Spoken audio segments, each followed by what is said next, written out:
Nibiru and the Kolbrin Bible correlations. The Kolbrin Bible contains startling passages that describe none other than the flyby of Nibiru itself. From the Book of Creation, chapter 3, quote, "It's known, and the story comes down from ancient times, that there was not one creation but two, a creation and a recreation. It is a fact known to the wise that the earth was utterly destroyed once, then reborn on a second wheel of creation.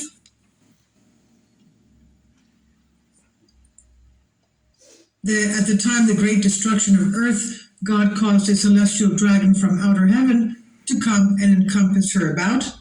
The dragon was frightful to behold. It lashed its tail and breathed out fire and hot coals, and a great catastrophe was inflicted upon mankind. The body of the dragon, Nibiru Planet X, was wreathed in a cold, bright light, and beneath on the belly was a ruddy, hued glow, while behind it trailed a flowing tail of smoke. It spewed out cinders and hot stones, and its breath was foul and stenchful, poisoning the nostrils of men. Its passage caused great thundering and lightning to rend the thick darkened sky, all heaven and earth being made hot. The seas were loosened from their cradles and rose up, pouring across the land. There was an awful, shrilling, tempting, trumpeting which outpoured even the howling of the unleashed winds. Men, stricken with terror, went mad at the awful sight of the heavens. They were loosed from their senses and dashed about, crazed, not knowing what they did. The breath was sucked from their bodies, and they were burned with a strange ash. Then it passed, leaving earth, and wrapped with a darkened, glowing mantle, which was ruddily lit up inside. The bowels of the earth were torn open in great wreathing upheavals, and a howling whirlwind rent the mountains apart. The wrath of the sky monster Nibiru was loosed in the heavens. It lashed about in flaming fury, roaring like 1,000 thunders. It poured down fiery destruction amid a welter of thick black blood, red ash. So awesome was the fearful aspected thing that the memory mercifully departed from man. His thoughts were smothered under a cloud of forgetfulness. In this manner, the first earth, Tiamat, was destroyed by calamity descending from the skies. Men and their dwelling places were gone. Only sky boulders and the red earth remained where once they were. But amidst all the desolation, a few survived, for man is not easily destroyed, but crept out of their caves and came down the mountainsides. Their eyes were wild and their limbs trembling. Their bodies shook and their calls lacked control. Their faces were twisted and their skin hung loose on their bones. They were as maddened as wild beasts driven into an enclosure before flames. They knew no law, being deprived of all the wisdom they once had, and those who had guided them were gone." End quote. The Kolbrin Bible goes on to give us a warning of the red comet's planet's return, named the Destroyer. Quote, "When blood, the red ash, drops upon the earth, the destroyer Nibiru will appear, and mountains will open up and belch forth fires and ashes. Trees will be destroyed and all living things engulfed. Waters will be swallowed up by the land, and the sea will boil. The heavens will burn brightly and redly. There will be a copper hue over the face of the land, followed by a day of darkness. A new moon, one of Nibiru's satellites, will appear and break up and fall. The people will scatter in madness. They will hear the trumpet and the battle cry of the destroyer will seek refuge in the dense underground bunkers and caves of the earth. Terror will eat away their hearts, and their courage will flow from them like waters from a broken pitcher. They will be eaten up in the flames of wrath, consumed by the breath of the destroyer, Nibiru Planet X. And in those days men will have the great book before them, wisdom will be revealed. A few will be gathered for the strand. It's the hour of trial. The dauntless ones will survive. The stout-hearted will not go down in destruction." End quote. And with passages like this, the author says, I tend to put much weight in what the text has to say. It's a planetary encounter. Yes, I realize ancient manuscripts have certain built-in biases and exaggerations depending upon the point of view of the author, but at the same time, you simply cannot just throw a precious document like this out with the bathwater. Therefore, it's reasonable to suggest a destroyer mentioned in the Kolbrin is in fact Nibiru, Planet X, the celestial sky monster, accompanied with a red, meandering, comet-like serpentine tail. This is by Greg Jenner from Dark Star UK on Humans Are Free. Please leave your comments.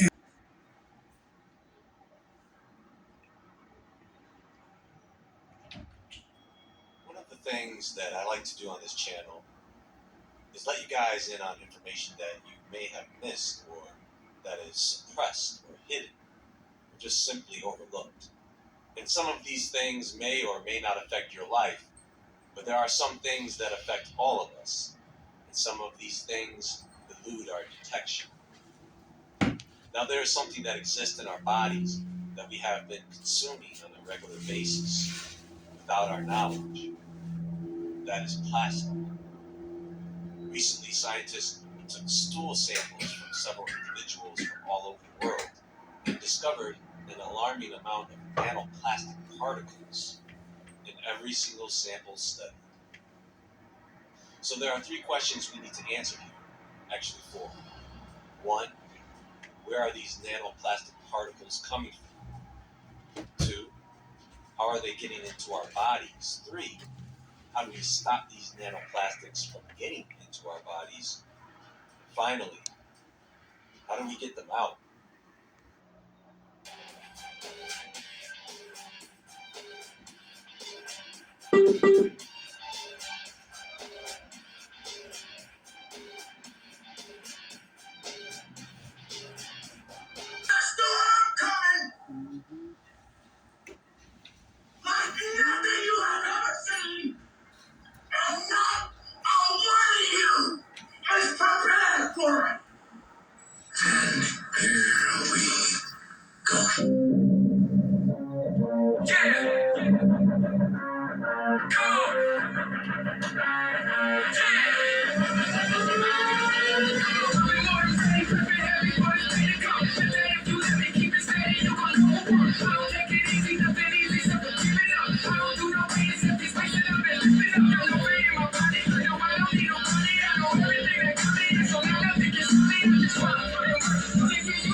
people kill